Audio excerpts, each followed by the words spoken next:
Je le disais tantôt dans Business Matin, aujourd'hui, nous allons parler initiative, nous allons parler responsabilité. Et pour cela, je suis sur le plateau avec Monsieur Narcisse Nzi, qui est coach en vie et on va dire en matière de responsabilité au niveau du leader. Alors, bonjour Monsieur Narcisse. Bonjour. Bienvenue sur le plateau de Business Matin. Merci. Nous allons rentrer directement dans le vif du sujet. Alors, vous allez nous dire, dans la responsabilité, dans la prise d'initiative, c'est une clé du succès de l'entrepreneur. Qu'est-ce que vous entendez par là? Oui, la responsabilité, ou j'allais dire l'initiative, est l'une des clés fondamentales de l'entrepreneur, du succès de l'entrepreneur. Et d'ailleurs, John Canfield, dans son ouvrage intitulé « Les principes de succès », il dit ceci: le premier principe fondamental de tout succès, c'est de prendre à 100% la responsabilité de votre vie. En réalité, la responsabilité de sa vie, c'est cette capacité-là à assumer ses décisions, à assumer ses choix. Parce qu'en réalité, ce sont nos choix qui vont déterminer notre capacité d'entreprendre. Donc la responsabilité, c'est en réalité cette aptitude-là pour un individu ou bien une personne de pouvoir aller à la recherche de l'inconnu, aller à la recherche de la valeur intrinsèque, de la richesse créative que cette personne-là possède. Donc en ce moment-là, la personne ou bien l'entrepreneur se dit que je suis la seule personne à pouvoir réaliser la valeur qui est en moi. Donc, en ce moment, quelles que soient les difficultés, quel que soit le désert sur lequel la personne passe, elle se dit, je suis le seul responsable pour mon épanouissement socio-professionnel, pour la créativité, pour l'innovation. Donc, en réalité, oui, être responsable, c'est de prendre l'initiative, c'est de pouvoir innover, c'est de pouvoir créer. Alors, vous, tout à l'heure, dans votre explication, vous avez parlé donc de difficultés. On en vient donc, quels sont les freins à cette prise de décision? Il existe plusieurs freins à la responsabilité ou bien à notre initiative. Le premier élément qu'il faut souligner, c'est ce qu'on appelle le perfectionnisme. Le perfectionnisme, c'est cette tendance-là à vouloir faire de façon parfaite nos prises d'initiative. L'entrepreneur, lorsqu'il veut poser une action, automatiquement, il se dit, l'action que je dois poser doit être une action parfaite. Donc, pas peur de pouvoir faire une erreur et subir les critiques, cela va inhiber son initiative. Donc ça, c'est le perfectionnisme. Donc le perfectionnisme va inhiber toute créativité. Le perfectionnisme va vouloir briser toutes nos prises d'initiative. À côté du perfectionnisme, nous avons aussi ce qu'on appelle la victimisation. La victimisation, c'est cette tendance-là à pouvoir subir notre environnement, à pouvoir subir les difficultés auxquelles nous faisons face dans notre prise d'initiative. À côté de cette victimisation-là, nous avons un mal qui ronge aujourd'hui la plupart des personnes, c'est la peur d'échouer et la peur du rejet. Dans toute entreprise, il y a d'abord ce qu'on appelle l'échec qu'on doit surmonter. Vous prenez la plupart des hommes d'affaires qui ont connu la réussite, vous diront qu'ils ont connu d'abord l'échec. Donc, ils ont surmonté, ils ont affronté avec force, avec détermination, avec persévérance, l'ensemble de ces échecs-là. Mais aujourd'hui, le constat, c'est que la plupart des personnes qui veulent initier, qui veulent entreprendre, au premier signe de défaite, abandonnent. Or, comme le disait John Maxwell, il ne faut jamais abandonner en toute entreprise. L'échec ne sera définitif que lorsque vous allez abandonner votre projet. Quelles que soient les difficultés qui vont se mettre sur votre chemin, il faut toujours avoir ce courage, cette détermination-là d'avancer contre vents et marées, tenir ferme jusqu'à la réalisation de votre projet. Alors tout à l'heure, vous nous avez expliqué les différents freins. Est-ce qu'on peut savoir justement quels sont Est-ce que vous pouvez nous expliquer ces freins-là qui sont dus à ces problèmes? Oui, les freins, comme je l'ai dit, il y a la victimisation, le fait de subir son environnement. Thomas Edison n'a fait que 3 mois de scolarité, mais cela ne l'a pas empêché d'inventer l'ampoule électrique. Il avait un rêve. Et ce rêve-là, il l'a tenu jusqu'au bout. Vous voyez, 10 000 fois, il a échoué avant de pouvoir réaliser ce rêve-là, l'ampoule électrique. Et lorsque un journaliste l'a interrogé, il a dit ceci: je n'ai pas échoué 10 000 fois, pardon, mais sur 10 000 fois, j'ai trouvé comment l'ampoule électrique ne marchait pas. Vous voyez, donc c'est sa manière de se représenter l'échec qui lui a permis, qui lui a donné l'énergie nécessaire de pouvoir réaliser son rêve. À côté de ce facteur qui est la victimisation, il y a aussi la peur du rejet. Vous savez, la peur du rejet découle de notre basse estime de soi, ce qu'on va appeler le complexe d'infériorité. Et ce complexe d'infériorité-là est dû à la manière de nous représenter les différents échecs, les expériences les plus amères que chacun d'entre nous connaît sur le chemin de ces initiatives. Les expériences. Voyez. Donc, quand vous vous représentez de façon négative une expérience, un échec, en ce moment-là, votre capital confiance sera débité. Donc, en ce moment-là, vous allez voir que certaines personnes seront en manque de confiance. Donc, ça va inhiber leurs différentes actions. Ils vont se dire, mais tiens, si j'initie telle activité ou bien tel projet, si je connais un échec, les gens vont se moquer de moi. Donc, cette peur-là de connaître les critiques va inhiber l'initiative. Alors, aujourd'hui, vous nous avez expliqué les différents freins et tout. Alors, quels sont donc les moyens pour remédier à cela? Les moyens pour remédier à cette difficulté, c'est la persévérance. La persévérance sera notre clé de succès en toute entreprise. John Maxwell a dit que la persévérance, c'est l'énergie qui va vous permettre d'abattre les montagnes de difficultés qui vont se dresser sur votre chemin. 1000 fois, vous allez interroger les grands hommes d'affaires qui ont connu un succès éclatant, vous diront qu'ils ont fait de l'échec un tremplin à travers la persévérance. À côté de la persévérance, il y a aussi cette capacité de pouvoir se forger un mental de fer. Ça veut dire quoi? Qu'il faut pouvoir positiver. Vincent Norman Peale, dans son ouvrage La pensée positive, dit que notre manière de nous représenter nos échecs constitue le pilier sur lequel nous pouvons réussir tout projet d'entreprise. Donc l'un des éléments majeurs, c'est ce mental de fer-là. Doublé d'énergie, de courage, d'enthousiasme, quel que soit le degré de difficulté qui va se dresser devant nous dans la réalisation de nos projets d'entreprise ou dans l'extériorisation de notre rêve, de notre vision. Ainsi que le soutien aussi des pairs. Oui, le soutien des pairs, effectivement. Mais vous allez voir que quand on parle de responsabilité, c'est ça.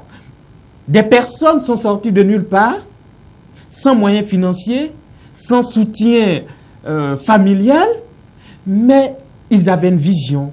Ils ont cru en cette vision et ils ont réalisé quelque chose qui a contribué au développement de l'humanité. Napoléon Hill, dans son ouvrage « Penser et devenir riche », il dit ceci: tout succès, toute fortune débute par une idée.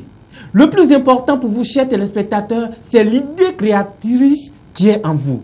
C'est cette idée-là, c'est ce rêve-là qu'il faut avoir la capacité, l'énergie nécessaire de pouvoir mettre en valeur.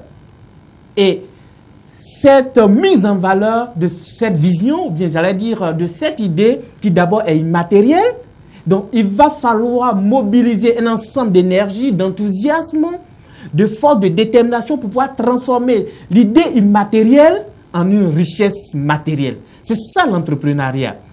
Et pour parvenir à la transformation de votre idée immatérielle en une idée matérielle, en une richesse matérielle, cela demande beaucoup d'énergie. Et sur ce chemin-là, il aura l'isolement, il aura l'échec, il aura les difficultés. Mais à vous de pouvoir tenir ferme, prendre comme socle, prendre comme pilier la détermination, le courage, l'abnégation. Ne jamais abandonner quel que soit votre chemin, quel que soit le désert que vous serez en train de traverser. Merci beaucoup, Monsieur Narcisse Nzi, pour toutes ces informations concernant donc la prise d'initiative, donc la responsabilité dans le choix de la création de son entreprise. On va dire ça comme ça. Merci beaucoup. Chers téléspectateurs, quant à vous, Business Matin pour aujourd'hui, c'est pas fini. Nous continuons et pour cela, nous recevons Sylvestre Affery, le professeur informatique pour Infotique. À tout de suite.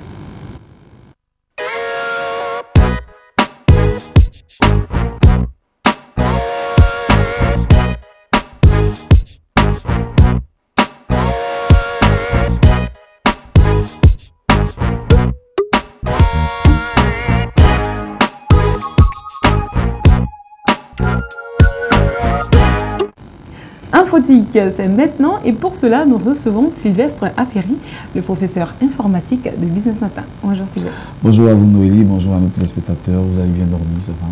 Merci. Alors, qu'est-ce que vous avez comme information pour nous? Aujourd'hui, en fait, je vais apprendre à nos téléspectateurs à pouvoir adjoindre des personnes à une conversation. Généralement, lorsque nous sommes sur Facebook et que nous avons des conversations inbox, nous avons envie de pouvoir adjoindre d'autres personnes à la conversation. Donc aujourd'hui, je vais apprendre en fait aux téléspectateurs. Alors, comment est-ce que ça va se passer? Il suffit juste de cliquer. Lorsque nous sommes en train de faire la conversation, il suffit juste de cliquer en fait sur l'icône d'engrenage en haut à droite, voilà, de la conversation, et de cliquer sur adjoindre d'autres amis à la conversation.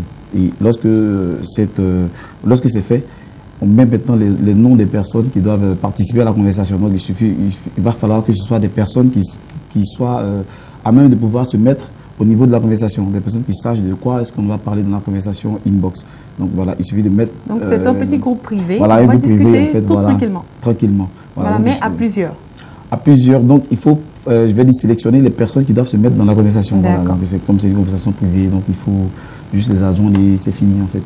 On peut maintenant, je vais dire, causer en fait en privé avec toutes ces personnes-là et puis voilà, c'est bon. Voilà, donc aujourd'hui, Sylvestre Affery vient de nous remettre l'astuce pour les différents chefs d'entreprise qui aimeraient bien discuter, on va dire, en catimini ou bien en privé, voilà, de discussions très intéressantes. Voilà. Alors, Sylvestre Affery, dites-moi, connaissez-vous la sémiologie? La sémiologie? Oui. Non. Eh bien, il vous suffira tout simplement de suivre Business Matin et vous le saurez tout à l'heure.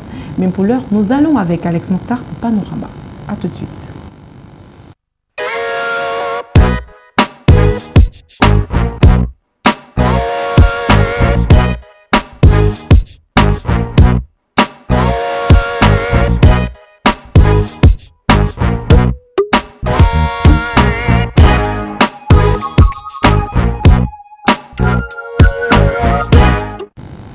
Je le disais tantôt, Panorama, c'est tout de suite et pour cela, je suis en compagnie d'Alex Mokhtar. Bonjour Alex.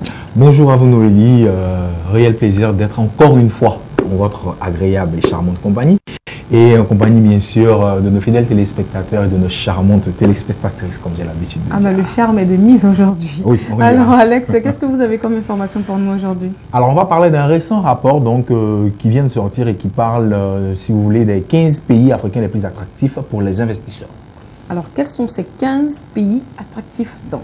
Alors, selon un rapport donc, publié par PwC, voilà, on va bien prononcer, qui n'est autre qu'un cabinet d'audit et de conseil.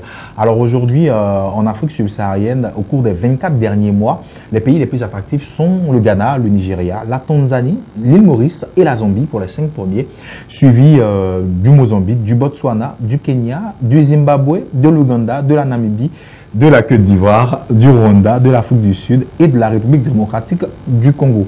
Alors, ce sont les pays, on dira, qui présentent, je dirais, le plus d'attrait, en tout cas pour les investisseurs internationaux. Donc, quelles sont donc leurs différentes spécificités, si on peut dire ça ainsi? Voilà, alors on a choisi ces pays-là, dans un premier temps, en fonction de l'importance de leur marché intérieur. Alors, quand on parle de marché intérieur, il faut déjà dire qu'un marché intérieur désigne, on dirait, un espace sans frontières à l'intérieur d'un pays. À l'intérieur d'un pays, donc, espace dans lequel les habitants et les populations peuvent librement vaquer à leurs occupations. Les capitaux peuvent librement circuler. On peut bien évidemment faire des affaires et avoir des échanges commerciaux de façon libre, sans aucune contrainte de frontières. Tout simplement, on peut voyager librement, travailler et faire ce qu'on veut. Simplement, alors c'est un espace qui, en tout cas, est délimité par des frontières, mais tout se passe à l'intérieur de ces frontières-là, pour faire simple. Voilà. Alors, l'importance de ce marché intérieur de ces différents pays-là a amené, en tout cas, ce cabinet-là à les choisir comme les pays les plus attractifs. Parce que quand le marché intérieur est important, c'est que on se dit, bien évidemment, qu'à l'intérieur de ce marché qui correspond à un pays, les habitudes des populations évoluent. Il y a un fort taux de consommation, on dépense plus d'argent, mais aussi il faut noter l'émergence d'une plus grande classe moyenne. Voilà. Alors, il y a beaucoup moins de pauvres, on dira. Alors, le nombre d'habitants constituant la classe moyenne tend à grandir de plus en plus. Alors, les gens bénéficient de plus de ressources. Qui a plus de ressources dépense plus. Forcément. Alors, investir dans ce genre de pays-là, bien sûr, on est sûr d'avoir un retour sur investissement évident. Tout simplement. Alors, c'est l'élément fondamental qui a permis, bien sûr, de choisir, je dirais, ces pays-là. Il faut aussi dire que l'étude du cabinet PwC montre que les opportunités d'investissement sur le continent ont fortement augmenté au cours donc, des 2 dernières années. Par exemple, en 2014, par exemple, on a 39% sur les 61 investisseurs interrogés qui disent avoir étudié près de 10 opérations de transactions en Afrique, contre 12% il y a seulement 2 ans, soit en 2012. Voilà, donc c'est une progression assez vertigineuse de l'ordre à peu près de 27% en 2 ans. C'est quasiment plus du double, c'est pas rien. Alors, d'après les auteurs de cette étude, donc, si toutes les régions montrent un fort intérêt à investir en Afrique, c'est-à-dire que si toutes les régions africaines ont des potentialités pour qu'on vienne y investir, il faut retenir que les investisseurs les plus intéressés par des investissements en Afrique sont ceux qui viennent des BRIC. Entendez par là BRIC, Brésil, Russie, Inde et Chine, tout simplement. C'est ce pays-là qu'on appelle les BRIC. C'est ce pays-là, de ces pays-là, on dira donc d'où proviennent en tout cas les plus grands investisseurs sur le continent. C'est des pays qui sont plus qu'émergents aujourd'hui, qui disposent de beaucoup de moyens et qui cherchent bien sûr à investir dans d'autres continents et dans d'autres secteurs d'activité pour accroître leur richesse, quoi de plus normal, me direz-vous. Alors donc, ce sont ces pays-là qui, en tout cas, manifestent un très grand intérêt pour le continent africain. Et bien sûr, ils sont à hauteur de 36% des investisseurs qui viennent en Afrique, qui sont originaires de ces pays-là, contre par exemple 16% qui sont européens et 10% qui sont américains, tout simplement. Donc voilà un petit peu. Alors, merci beaucoup Alex pour les informations que vous venez de nous remettre. Au niveau de Panorama, c'est moi qui vous remercie de m'accueillir chaque matin dans tous les cas. Alors, Business Matin aujourd'hui accueille une nouvelle rubrique. Il s'agit de l'instant média. Qu'est-ce que c'est? Vous le saurez juste après ceci. Harmonie Média et Business Matin vous présentent l'instant média.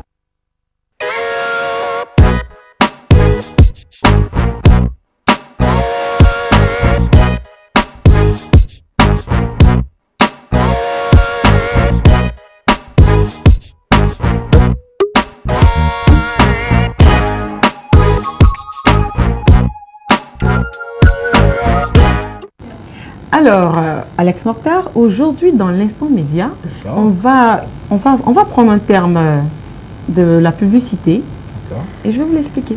D'accord. Parce qu'en fait, il y a plein de personnes au niveau des téléspectateurs, même dans la vie de tous les jours, qui ne savent pas vraiment, qui ne connaissent pas la signification des termes en matière de publicité, en matière de communication. D'accord. Voilà, donc aujourd'hui, je vais vous donner, par exemple, la définition du mot sémiologie. Selon vous, qu'est-ce que ça signifie, sémiologie? Oula, j'avoue que j'ai déjà entendu l'expression, mais j'ai jamais véritablement cherché à savoir le sens qu'on pouvait donner à cette expression. Alors, sachez très chers téléspectateurs que la sémiologie est la discipline scientifique qui étudie tous les systèmes de communication en matière de publicité ou de communication en entreprise. Les pères fondateurs de la sémiologie sont Ferdinand de Saussure. Il est né en 1857 et décédé en 1913. Il y a également Roland Barthes qui est né, lui, dans les années 60. La sémiologie est considérée également comme l'étude des signes au sein de la vie sociale. Voilà, c'est tout pour l'instant média. Bah, c'est très intéressant, on apprend beaucoup de choses désormais dans Business Matin. Effectivement. Alors, dans Business Matin également, nous faisons la part belle à nos annonceurs. Et pour cela, nous recevons un annonceur tout de suite. À tout de suite. Harmonie Média et Business Matin vous ont présenté l'Instant Média.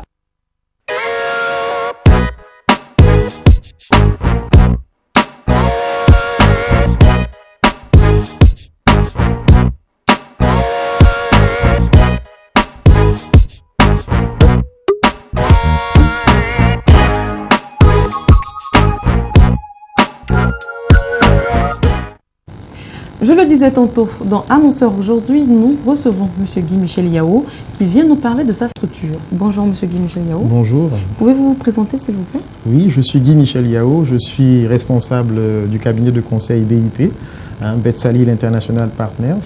Et nous faisons du conseil en stratégie, en recherche de financement à l'endroit d'entrepreneurs qui veulent investir en Côte d'Ivoire. Alors depuis combien d'années est-ce que vous existez?